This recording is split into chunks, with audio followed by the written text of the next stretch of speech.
It lasted exactly 9 minutes. No missiles were launched, no emergency summit was convened, and no angry threats were shouted. Just a man standing in front of a plain blue backdrop in Ottawa, speaking in a calm, almost clinical tone. And yet, by the time those 9 minutes were over, 3 of the world's largest commodity markets had completely halted trading. The White House Situation Room had been immediately activated, and a single phrase began trending across the entire globe. What made it terrifying wasn't what he said, it was how quietly he said it, and how devastating the consequences became before Washington even realized what was truly happening. That man was Mark Carney, the former central banker of both Canada and the United Kingdom, now serving as the steady hand at Canada's economic helm. He didn't raise his voice, he didn't accuse anyone, and he didn't even sound emotional. Instead, he explained step by deliberate step that Canada had just taken a perfectly legal action, one that the United States could not reverse. This wasn't a sanction, it wasn't a trade war, and it wasn't retaliation in the traditional sense. It was something far more dangerous. A silent economic counterstrike designed with surgical precision, executed without hostility, and devastating in its overall impact. By the time American officials understood the full implications, the trap had already closed tight. This is what made the moment historic. A middle power had just delivered one of the most consequential economic blows ever directed at the United States. No bonds were dumped, no borders were shut, and no aggressive rhetoric was used. Everything was legal, everything was measured, and everything was irreversible once triggered. Inside trading floors, analysts scrambled to understand the shock. Inside Washington, confusion spread rapidly. What exactly had Canada done? And more importantly, how had it done it without anyone noticing? To understand the shockwave, you have to rewind 72 hours. The White House had just announced what it called a new North American energy security framework. On the surface, it sounded technical, modernizing energy trade, streamlining transactions, and bringing infrastructure into the 21st century. Cable news covered it briefly and moved on. But in Ottawa, officials read every line carefully, and what they saw wasn't modernization, it was leverage. A mechanism that could quietly place Canada's most important export revenues under U.S. control. Washington believed Canada had no real counter. Washington assumed Ottawa would protest politely and eventually comply. That assumption would prove to be a catastrophic miscalculation, because while the public response from Canada sounded restrained, behind closed doors, something far more calculated was unfolding. Calls were made, quiet consultations began, legal mechanisms were examined, and within hours, the outline of a response started taking shape, one that wouldn't rely on threats, wouldn't violate any agreement, and wouldn't even name the United States directly. Then came the detail almost no one in American media was watching. The one dependency buried deep inside the U.S. energy system, the one supply chain that couldn't be replaced quickly, uranium. While commentators debated tariffs and payment mechanisms, Canada was preparing to move in a completely different direction. And when that move finally came, it wouldn't look like retaliation at all. It would look like routine regulation, calm, technical, and boring even. But underneath that calm surface was a pressure point aimed directly at the core of America's energy infrastructure. 9 minutes, one measured explanation, no threats, no anger, no drama. Yet by the end of it, markets were shaking, policymakers were scrambling, and the United States suddenly realized it was no longer holding the initiative. And the most unsettling part? That 9-minute video wasn't the climax. It was only the opening move. 72 hours earlier, this crisis didn't exist. There were no market tremors, no emergency calls, and no geopolitical shock. Instead, there was a routine-looking announcement from the White House. Officials gathered in the Oval Office as the president signed what was described as the North American Energy Security Framework. The language sounded harmless, modernizing trade infrastructure, improving transparency, and reducing red tape. It barely registered on most news cycles. Some networks mentioned it briefly before moving on. To the casual observer, it looked like bureaucratic housekeeping. But inside Ottawa, the reaction was immediate and very different. Buried in the executive order was the creation of a new mechanism called the Energy Transaction Clearing Authority, housed inside the U.S. Treasury. On paper, it required that all energy imports from Canada and Mexico be priced, invoiced, and settled through a single centralized clearing system controlled by Washington. Officials presenting the policy framed it as efficiency, but to anyone reading carefully, the implication was unmistakable. This wasn't modernization, it was a choke point. If every payment for Canadian oil, natural gas, uranium, and hydroelectric power had to pass through a U.S.-controlled clearing authority, then Washington could delay, suspend, or block those payments at any time. The scale of that leverage was enormous. Canada exports more than $170 billion in energy to the United States every single year. That money doesn't just sit in federal accounts. It flows into provincial budgets, pension funds, infrastructure programs, and hundreds of thousands of jobs across multiple regions. If the United States controlled the payment pipeline, it effectively held a switch that could freeze a massive portion of Canada's economic bloodstream. And the most unsettling part was that it could be done quietly, administratively, and without any judicial review. No dramatic sanctions, no public confrontation, just delays, audits, compliance checks, and slow pressure applied through financial plumbing. According to sources close to the Prime Minister's office, Mark Carney read the full text of the order within 40 minutes of its release. He didn't hold a press conference and he didn't issue a fiery statement. Instead, he simply picked up the phone. The first call went to the governor of the Bank of Canada, the second to the head of the Canada Pension Plan Investment Board, and the third, more mysterious, reportedly reached a senior figure connected to global central banking networks. The conversations were short, technical, and focused. By the end of the day, a framework for response had already begun forming. For the next 2 days, nothing appeared to happen. Canada released a measured public statement expressing concern and requesting consultations. The tone was diplomatic, almost subdued. Some analysts interpreted it as weakness. One commentator even suggested on air that Ottawa had effectively accepted the new framework because it lacked leverage. That assessment couldn't have been more wrong. Behind the scenes, lawyers, regulators, and financial officials were lining up pieces that had taken years to build. Every move was designed to remain legal, defensible, and difficult to challenge.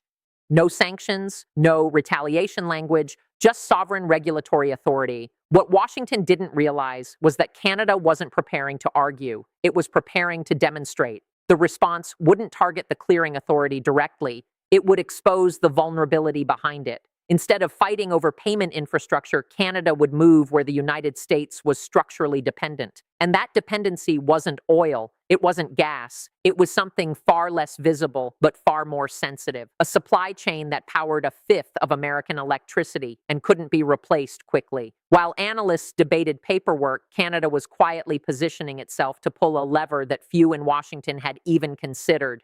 And when that lever moved, it wouldn't look like retaliation. It would look like routine regulation, calm, technical, and bureaucratic. But the consequences would hit like a massive shockwave. The lever Canada chose was uranium, a commodity so quiet in public debate that most commentators barely mentioned it, yet so critical that nearly a third of America's civilian nuclear reactors depend on it for power. Canada is the world's second largest uranium producer, and Canadian fuel feeds roughly 31% of the U.S. nuclear fleet. Those reactors generate close to 20% of America's electricity. Unlike oil or natural gas, uranium isn't easily interchangeable. Each reactor is calibrated for specific fuel assemblies manufactured from specific feedstock under long-term contracts. Switching suppliers isn't a simple phone call. It takes regulatory approval, engineering adjustments, and typically 18 to 24 months at minimum. In other words, this wasn't a flexible supply chain. It was a structural dependency. At exactly 6 a.m. Eastern Time, 3 decisions were executed simultaneously. The first came from the Canadian Nuclear Safety Commission, which issued a regulatory order suspending all export licenses for Canadian origin uranium pending a comprehensive safety and sovereignty review. The language used was technical and airtight. It cited the need to ensure Canadian nuclear materials were not subject to foreign payment interception mechanisms that could disrupt supply chain integrity. No country was named and no retaliation was mentioned. It was simply a domestic regulatory pause entirely within Canadian authority, and under law, it could last up to 180 days. Minutes later, Cameco, the flagship of Canadian uranium production and one of the largest uranium companies in the world, filed a notice declaring force majeure on deliveries to U.S. utilities. The company cited the regulatory suspension as a condition beyond its control. Contracts were effectively frozen and shipments stopped. American utilities that relied on scheduled fuel deliveries suddenly faced uncertainty with no immediate alternative. The move was procedural, not political, but the impact was immediate. The third action broadened the pressure further. Canada's Ministry of Natural Resources announced enhanced end-use verification requirements for all rare earth element exports. On paper, it was a compliance measure. In practice, it halted shipments for at least 90 days. These materials are essential for advanced electronics, electric vehicles, missile guidance systems, and high-performance magnets.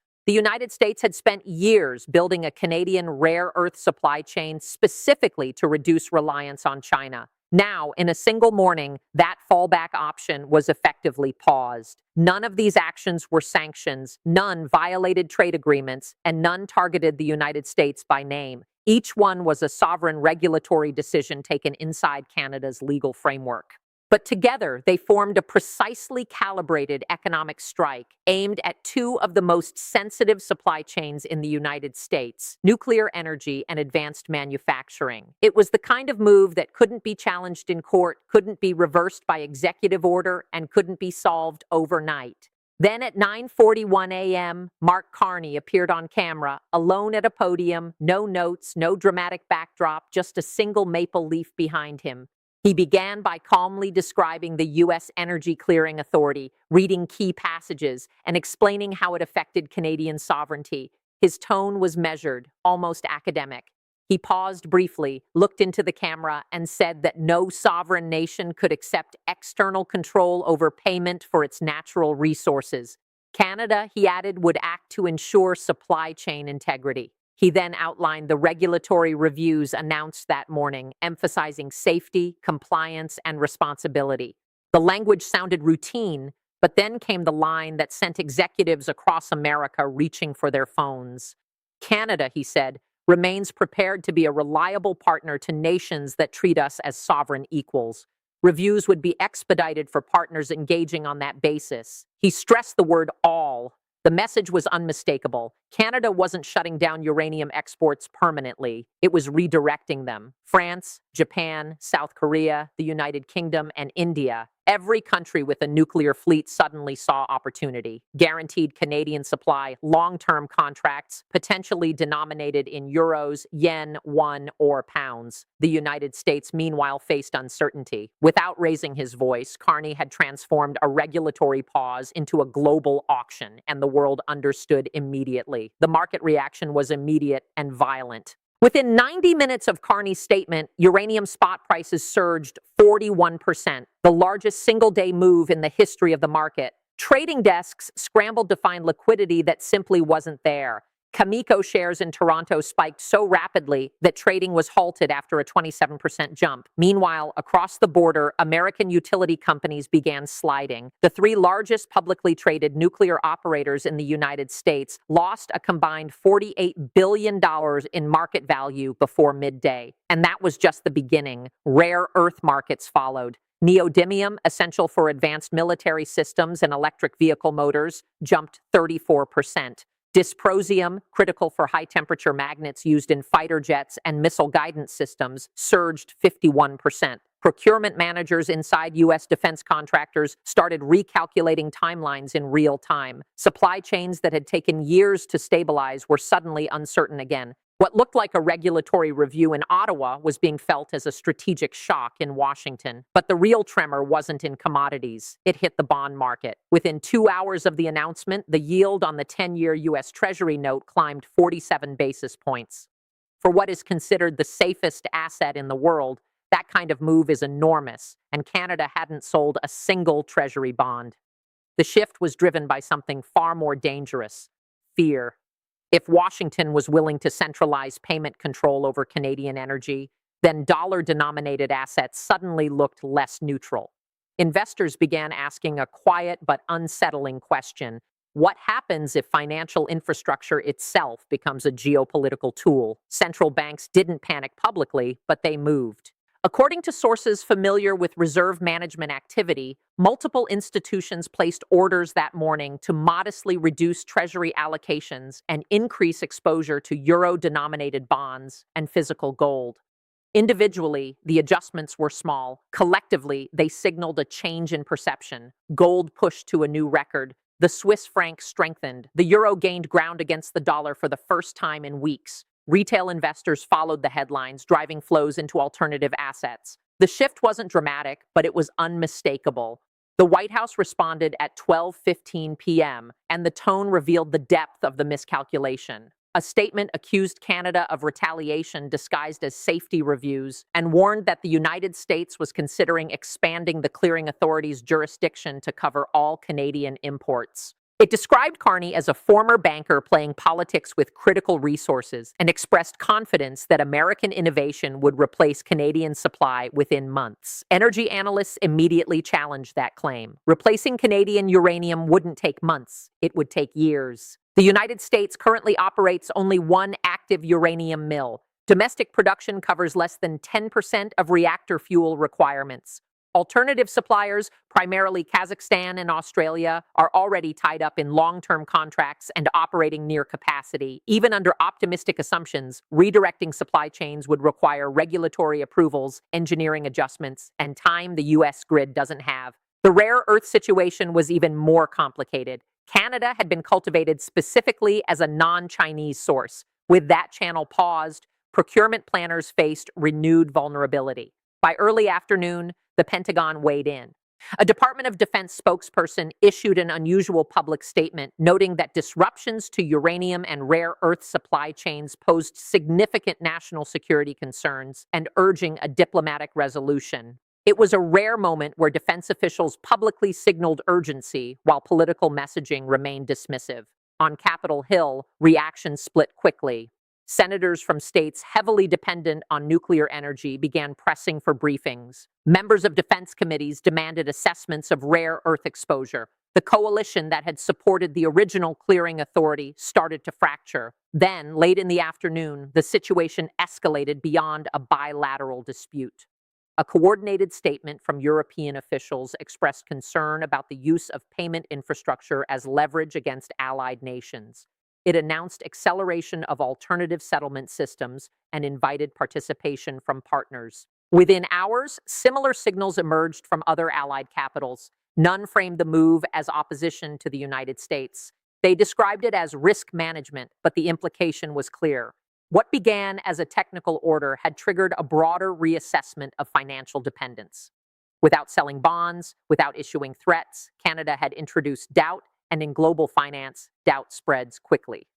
The reaction wasn't a collapse, it was something more subtle and potentially more lasting, a shift in assumptions. The idea that dollar-based systems were politically neutral had been challenged, and once that assumption changes, the consequences unfold slowly but persistently. By evening, the crisis had taken on a new dimension. It was no longer just about Canada and the United States. It had become a test case for the global economic order. Carney hadn't sold a single treasury, hadn't fired a shot, and hadn't shouted from a podium. Yet within hours, the response from allies indicated a profound shift in strategy. Japan, the United Kingdom, South Korea, and Australia all issued statements highlighting the need for independent financial infrastructure. The European Union had already announced accelerated development of a parallel payment system and invited Canada to participate. The message was unmistakable. Nations could protect their sovereignty even against the United States by building alternatives.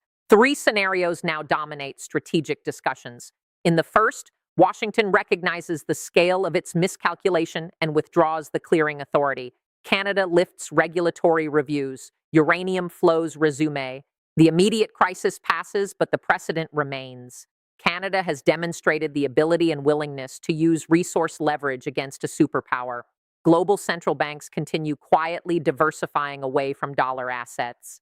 The world has learned that the United States can be challenged without a war, simply through lawfully exercised sovereignty. In the second scenario, the United States doubles down. The clearing authority is expanded. New restrictions are imposed. Attempts are made to source uranium from Kazakhstan and Australia. Global energy prices spike. Canada deepens partnerships with Europe and Asia. Non-dollar contracts for uranium and rare earths accelerate. Alternative payment systems launch sooner than planned. A portion of global trade gradually moves away from the dollar, increasing U.S. borrowing costs and reducing financial dominance. The United States remains powerful, but its unchallenged financial supremacy begins to erode. The third and most alarming scenario is the proliferation effect. Other resource-rich nations observe Canada's strategy and recognize it as replicable. Saudi Arabia, Australia, Chile, and Brazil each could leverage critical resources to counter financial coercion. Dollar dominance would no longer be an unassailable advantage. Sovereign control over critical commodities becomes a recognized countermeasure. What began as a technical regulatory review in Ottawa could redefine the rules of global economic engagement entirely. Throughout all of this, Carney remained calm. He didn't need theatrics. His 9-minute video spoke louder than any press release, any sanctions, or any executive order. Weeks of preparation, decades of expertise in central banking, and careful coordination with international partners all culminated in a demonstration of sovereign power that was legal, strategic, and economically devastating. The United States discovered, almost too late, that controlling the flow of money and resources is not a one-way street. Dependence on a superpower can be weaponized, and in the New World Order, those who control critical resources and know how to wield them with precision can rival even the mightiest economies. 9 minutes, a blue backdrop, no anger, no threats, just a former central banker explaining in measured language how the world had shifted. By the time he stepped down, everything had changed. The balance of power, the assumptions of finance, and the notion of dollar supremacy were all now under question. And the most striking truth, the United States, for all its immense power, had just learned that even an ally can hold a lever it cannot control. Please hit the bell icon and subscribe to my channel for more daily updates on this situation.